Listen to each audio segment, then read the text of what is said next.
रही और 1942 से 1945 तक जब अंग्रेजों द्वारा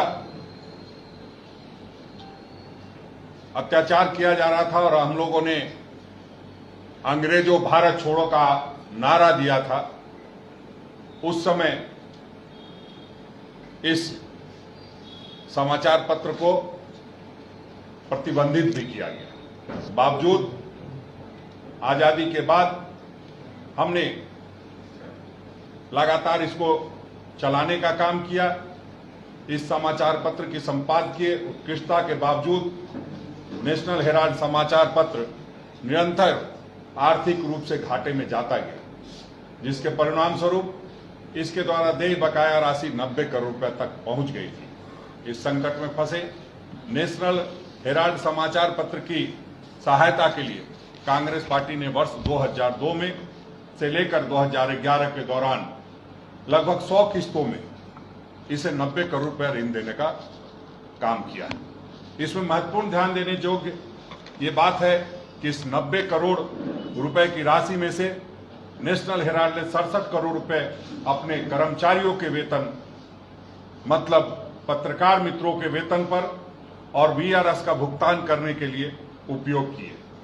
बाकी की राशि बिजली शुल्क, गृह कर, किराएदारी शुल्क और भवन व्यय आदि जैसी सरकारी देनदारियों के लिए इस्तेमाल किया गया। बीजेपी में बैठे लोग और उनके हितैषी जो कि नेशनल हेराल्ड को दिए गए इस 90 करोड़ रुपए के ऋण को आपराधिक कृत्य के रूप में मान रहे हैं, ऐसा वह विवेकहीनता और दुर्भावना से अभिभूत होकर के कह रहे हैं। यह हम सबों के लिए सर्वथा अस्वीकार्य है। किसी भी राजनीतिक दल द्वारा ऋण देना भारत में किसी भी कानून के तहत आपराधिक कृत्य नहीं है। फिर कांग्रेस पार्टी द्वारा एसोसिएटेड जर्नल्स लिमिटेड को समय समय पर कुल 90 करोड़ रुपए की राशि ऋण में देना कैसे आपराधिक कृत्य माना जा सकता है, ये समझ से परे है। इस ऋण को विधिवत रूप से कांग्रेस पार्टी के खातों में, किताबों में दर्शाया गया था, जिसकी विधिवत लेखा जोखा भी की गई थी। बावजूद भारत में इस तरह का भ्रम फैलाया जा रहा है कि मानो बहुत बड़ा घोटाला किया गया था, और इसकी सारी जो जानकारी है चुनाव आयोग को भी समय समय पर दी जाती रही है। यहां तक कि चुनाव आयोग ने दिनांक 6/11/2012 के अपने एक पत्र के माध्यम से सुब्रमण्यम स्वामी जी को यह स्पष्ट करते हुए लिखा था कि लोक प्रतिनिधित्व अधिनियम में ऐसा कोई प्रावधान नहीं है कि जो कि किसी राजनीतिक दल द्वारा खर्च को प्रतिबंधित या नियंत्रित करता हो। इस प्रकार स्वामी जी द्वारा लगाए गए, या यूं कहिए भाजपा के द्वारा लगाया गया आरोप स्पष्ट रूप से असत्य साबित होता है। नेशनल हेराल्ड को दिया गया यह 90 करोड़ रुपया का ऋण नेशनल हेराल्ड और उसकी मूल कंपनी एसोसिएटेड जर्नल्स लिमिटेड द्वारा चुकाना संभव नहीं था। इसलिए 90 करोड़ रुपए के ऋण को एसोसिएटेड जर्नल्स लिमिटेड ने इक्विटी शेयर के रूप में परिवर्तित कर दिया था। चूंकि भारतीय राष्ट्रीय कांग्रेस इक्विटी शेयर को का स्वामित्व अपने पास नहीं रख सकती थी, इसलिए इस इक्विटी के सेक्शन को 25 के अंतर्गत स्थापित यंग इंडिया नामक नॉट फॉर प्रॉफिट कंपनी को आवंटित कर दिया गया। श्रीमती सोनिया गांधी जी, श्री राहुल गांधी जी, स्वर्गीय श्री ऑस्कर फर्नांडिस जी, श्री मोतीलाल वोरा जी, सुमन दुबे जी आदि इस नॉट फॉर प्रॉफिट कंपनी का प्रबंध समिति के सदस्य हैं। नॉट फॉर प्रॉफिट की अवधारणा पर स्थापित किसी भी कंपनी के शेयरधारक प्रबंध समिति के सदस्य कानूनी रूप से कोई लाभांश, लाभ या वेतन, अन्य वित्तीय लाभ नहीं ले सकते हैं। इसलिए श्रीमती सोनिया गांधी, आदरणीय राहुल गांधी जी या यंग इंडियन में किसी अन्य व्यक्ति द्वारा किसी भी प्रकार की प्राप्ति और वित्तीय लाभ का प्रश्न नहीं उठता है। इसलिए सुब्रमण्यम स्वामी का अवैध प्राप्ति या लाभ या वित्तीय अर्जन का दावा स्वाभाविक रूप से असत्य है। आप सबों को इसलिए बार बार हम लोग ने तय किया कि प्रदेश में, हर प्रदेश में ये बातें बताई जाए, क्योंकि कई बार आप देखते होंगे कि जो नेशनल चैनल्स हैं उसमें कई जगहों पर पूरी बातों को स्पष्ट नहीं किया जाता है, उससे और भ्रम की स्थिति पैदा होती है। और हम लोगों को पूरा यकीन है आप सभी मित्रों पर कि जो भी हमारी बातें हैं, सच्चाई है, उसको जन जन तक पहुंचाएंगे। ईडी की कार्रवाई निश्चित रूप से एक दिन में पूरी की जा सकती थी, 2 दिन में पूरी की जा सकती थी, बावजूद अब तक वो कार्रवाई चल रही है और चल ही नहीं रही है।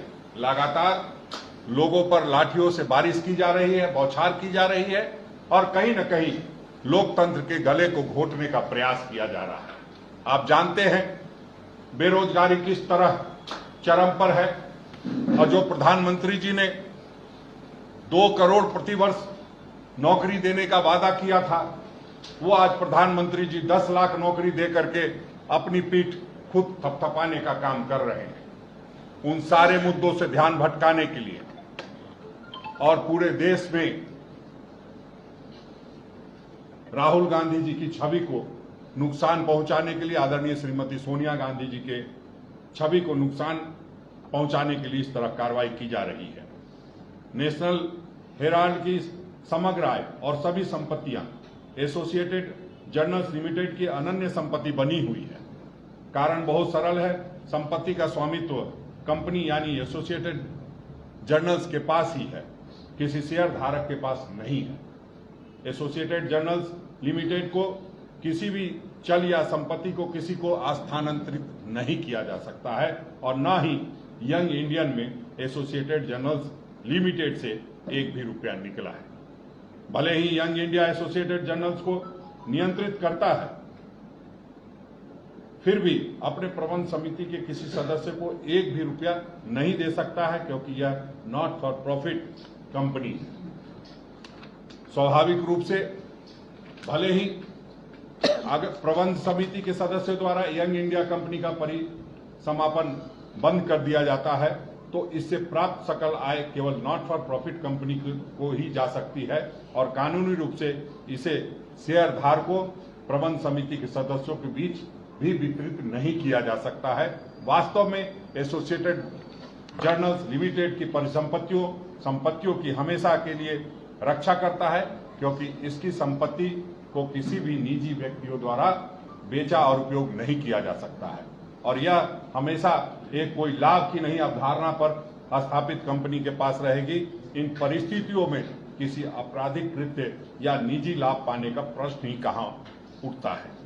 श्रीमती सोनिया गांधी जी, श्री राहुल गांधी जी और हमारे नेतृत्व का इरादा स्पष्ट है कि नेशनल हेराल्ड जो कांग्रेस पार्टी की विरासत का प्रतीक है, उसके मूल्य हमेशा जीवित रहे और हमारे आदर्शों और सिद्धांतों को व्यक्त करने में नेशनल हेराल्ड हमारी आवाज बन सके। यह सत्य की लड़ाई है, सत्य हमेशा विजयी हुई है और इस बार भी होगी। श्री राहुल गांधी जी के और कांग्रेस नेतृत्व इस अग्नि परीक्षा से और ओजस्वी और प्रभावी होकर के निकलेगी, ऐसा हमारा विश्वास है। हम आज आप लोगों के बीच इन्हीं बातों को लेकर के आए और वो इसलिए लेके आए कि लगातार जिस तरह से पूरे देश के मीडिया चैनल्स में कई तरह की बातें चलाई जा रही है, उसको हम आपके माध्यम से अपने राज्य के लोगों को स्पष्ट कर पाए कि जो जैसा बताया जा रहा है वैसी बात नहीं है। अगर इन सब के बावजूद किसी को लगता है तो निश्चित रूप से जो हमने तथ्य रखे हैं और उस तथ्य के बावजूद लगता है कि हमारे नेताओं ने कोई अपराध किया है, तो जो भी सजा मुकम्मल हो वो हम भुगतने के लिए तैयार हैं। लेकिन जिस तरह से ईडी का इस्तेमाल किया जा रहा है, जिस तरह से लगातार बार बार 8-8, 10-10 घंटे बुला के पूछा जा रहा हो, मानो लगता है कि बहुत बड़ा अपराधी आपके बीच में है। आपको इस बात का ख्याल रखना होगा और जो लोकतांत्रिक मर्यादाएं हैं उसका भी ख्याल रखना होगा। किस तरह से सांसदों को सड़कों पे लिटा के मारा जा रहा है वो किसी से छुपा नहीं है।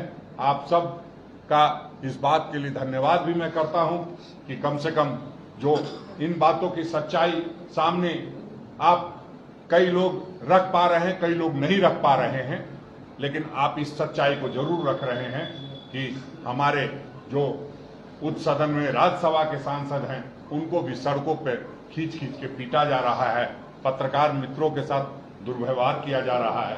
ऐसे में हम अपने राज्य के लोगों से आग्रह करेंगे, विनती करेंगे, अनुरोध करेंगे कि अब समय आ गया है। जो केंद्र सरकार कहीं न कहीं लोकतंत्र का गला घोटना चाहती है, उस लोकतंत्र को बचाने का समय आ गया है और इसलिए हम लोगों ने कल 11 बजे राजभवन घेराव का कार्यक्रम रखा है और हम लोग महात्मा गांधी की जो मोराबादी में बापू वाटिका है वहां से अहिंसात्मक तरीके से अहिंसा के सिद्धांत पे, बापू के सिद्धांत पे चलते हुए गॉडसे के वंशजों को करारा जवाब देने के लिए निकलेंगे और राजभवन में जाकर के राजभवन के सामने ये बात रख करके महामहिम के माध्यम से हम अपनी बात केंद्र सरकार को पहुंचाएंगे कि आप अपनी कार्यशैली में सुधार लाइए। जो स्वतंत्र एजेंसियां हैं उनको गुलाम बनने से रोकिए और इनको स्वतंत्रता के साथ काम करने दीजिए। जिस स्वतंत्रता के साथ काम करने की सोच के साथ हम लोगों ने इन एजेंसियों की स्थापना की थी, उस एजेंसी को स्वतंत्र एजेंसी रहने दीजिए, गुलाम एजेंसी मत बनाइए। इन्हीं चंद शब्दों के साथ आप सबों का धन्यवाद, आभार, शुक्रिया। निश्चित रूप से बहुत शॉर्ट टाइम है। हम लोग प्रयास कर रहे हैं कि सभी राज्यों से जो जैसे है, जिस भी हालात में है वो चल पड़े और संख्या मायने नहीं रखती, क्योंकि जब विरोध करना है तो हम लोगों को ये सोच के चलना होगा कि संख्या बल के आधार पर सारी चीजें नहीं होती है। जिसका दुरुपयोग आदरणीय प्रधानमंत्री जी को ऐसा लगता है कि भारत की संसद में सबसे ज्यादा अगर उनके सांसद हैं तो बाकी सांसदों को के साथ इस तरह का व्यवहार करके, जिस तरह का व्यवहार चल रहा है, उनकी आवाज को कुचला जाए, तो हम समझते हैं हम पूरी ताकत के साथ निश्चित रूप से राजभवन का घेराव करेंगे और राजभवन के माध्यम से केंद्र सरकार को चेतावनी देने का काम करेंगे कि आप अपनी हरकतों से बाज आइए, अपने इन ईडी और सीबीआई जैसे एजेंसियों का दुरुपयोग बंद कीजिए। नहीं, निश्चित रूप से देखिए, हम लोग चूंकि हमने पहले ही कहा कि हमारे मंदिर, मस्जिद, गुरुद्वारा, गिरजाघर, हमारा जो कांग्रेस का मुख्यालय है उस पर हमला हुआ है, उस पर हम चुप बैठने वाले लोग नहीं हैं। लगातार संघर्ष करेंगे। पार्टी के द्वारा जो दिया जा रहा कार्यक्रम वो तो अलग बात है। आपने देखा आज भी हम लोग धरना पर बैठे हैं, शांतिपूर्ण तरीके से बैठे हैं। तो हम समझते हैं कि हम लोग अपने उसमें कामयाब होंगे। जो हम समझते हैं कि जितनी ताकत के साथ हम लोग लगे हैं पूरे देश में, वह आप देख रहे हैं और आने वाले समय में यही ताकत 2024 में इस सरकार के तख्ता पलट करने का काम करेंगे। इससे हट के दो सवाल। हाँ, एक ताजा हालात, विपक्षियों की पोस्टर्स आती है, पुलिस तुरंत उतारती है, कांग्रेस का उसमें क्या? देखिए, इसमें मेरा साफ मानना है कि जब राज्य सरकार ने 2 सदस्यीय कमेटी गठित कर दी है तो उसको फैक्ट फाइंडिंग्स उसके आने देने चाहिए। महामहिम है, राज्यपाल हमारे जो होते हैं वो संविधान के कस्टोडियन होते हैं और कस्टोडियन होने के नाते उनका फर्ज बनता है कि वो अपनी सलाह समय समय पर देते रहें। लेकिन इसका कतई मतलब नहीं है जांच कमेटी से आपको उपद्रवियों के पोस्टर का क्या लेना देना? नहीं, बिल्कुल, जब हमने जांच कमेटी बनाई तो इसलिए बनाई कि वो हकीकत क्या है उसको समझने का प्रयास करें। वो किसी बाहर से तो आया नहीं? नहीं, कुछ देखिए, निकाल के लाए? नहीं, आप ऐसे बहुत सी तस्वीरें हैं जो नहीं आई हैं, जिनको मैं दिखाऊंगा, उसको भी देखना पड़ेगा। वो सारी चीजों को देखने समझने के बाद ये महामहिम ने ये भी कहा है कि अश्रु गैस के गोले क्यों नहीं छोड़े गए। महामहिम ने यह भी कहा है कि वाटर कैनन का यूज क्यों नहीं हुआ। तो पुलिस को सारी बातों पर ध्यान देना चाहिए।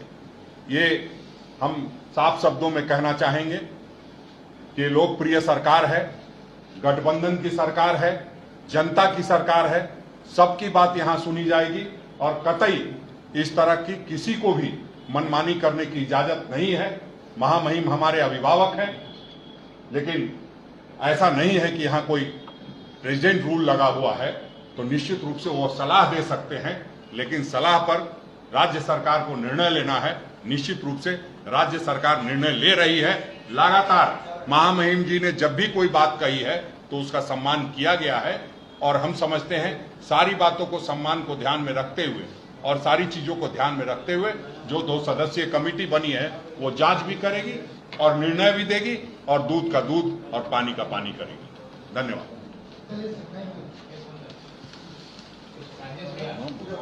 हाँ।